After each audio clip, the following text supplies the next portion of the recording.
হেডলাইনটার দিকে পরে তাকান, আগে আমার কথা শুনেন। আমার কাছে মনে হচ্ছে এই যে আমাদের পার্শ্ববর্তী দেশ, আমাদের প্রতিবেশী, তাদের যে জার্নালিজমের নামে তারা যে কি কি করতেছে, আমার কাছে মনে হয় যে এদের বাসা বাড়িতে ভাত টাত রান্না হয় না।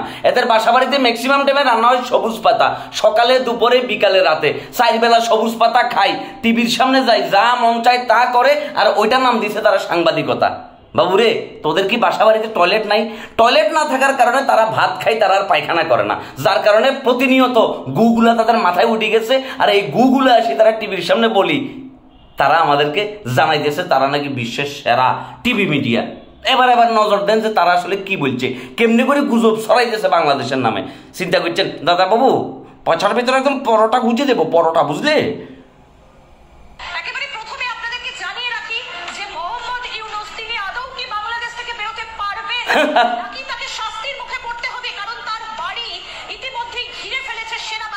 সিরিয়াসলি? হ্যাঁ,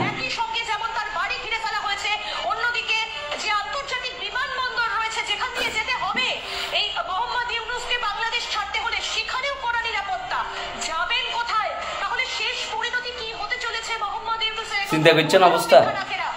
আবার অন্যদিকে প্রশ্ন হচ্ছে তিনি কি তাহলে ফ্রান্সে যাবেন?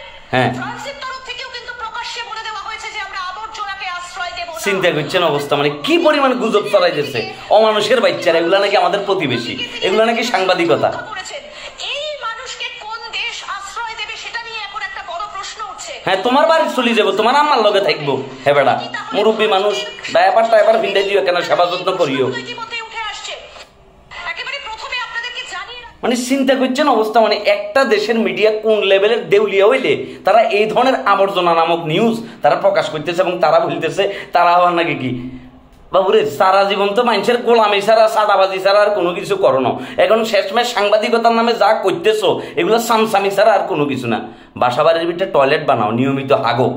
নিয়মিত না হাইগলে পায়খানা মাথার ভিতরে উঠে যায়, আর পায়খানা যখন মাথার ভিতরে উঠে যায় তখন মানুষ আলবাল বকে, আলবাল বইকলে মানুষ তখন তাকে পাগল বলে। ঠিক আছে, তোমাদের যে ওখানে যদি পাগলার চিকিৎসা না হয়, আমাদের পাবনার হেমায়েতপুরে চলে আসো, উন্নত মানের চিকিৎসা দিই, সুস্থ করি, তারপর আবার দেশের ভিতরে পাঠাই দেবো। মানে চিন্তা করছেন এই যে লাস্ট 9টা মাস কি পরিমাণ প্রোপাগান্ডা তারা বাংলাদেশের বিরুদ্ধে ছড়াইতেছে এই 2-1টা চ্যানেল, মানে এগুলা বলার মতো না। বিশ্বে এমন গুজবকারী, গুজব সৃষ্টিকারী চ্যানেল মিডিয়া আমার মনে হয় না পৃথিবীতে আর কেউ আছে।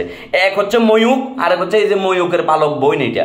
মানে যেই পরিমাণে জঘন্য প্রোপাগান্ডা ছড়াইতেছে বাংলাদেশের বিরুদ্ধে, আমাদের রাষ্ট্রপক্ষের উচিত এই ব্যাপারে একটা স্ট্রেট ব্যবস্থা নেওয়া, যে এই ধরনের ফালতুমি যাতে তারা ভবিষ্যতে করবার সাহস না পায়। এগুলো প্রতিবেশী তো দূরের কথা, তাদের এই নিউজ দেখলে মনে হয় যে কি, মানে মুখ দিয়ে আর কিছু বলবার রুচিও আসতেছে না, মন্ডাই চাইতেছে কাঁচা জিংলার ভিতরে স্কচটা পেঁচাই, হুমদের কাপড় তুলি উদুম কেলানি টাডাং টাডাং টাডাং টাডাং টাডাং টাডাং করি বাইরাই শিখাই দিই। দ্যাটস ওয়াই আমি বলতেছি এডুকেশন ইজ ক্রাইম ইন রেন্ডিয়া, পার্শ্ববর্তী দেশ। এডুকেশন ওখানে ক্রাইম। এডুকেশন যদি ক্রাইম না হইতো আজকে জার্নালিজমের এই অবস্থা হইতো না, এই দশা হইতো না, এই লেভেলের প্রোপাগান্ডা তারা ছড়াইতো না। মানে এমন অবস্থা করছে ডক্টর ইউনুস আপা ওই শেষ খবর পাওয়া পর্যন্ত ডক্টর ইউনুস যমুনা তার বাসভবনে বসি এখন পোলাও কোরমা খাইতেছে।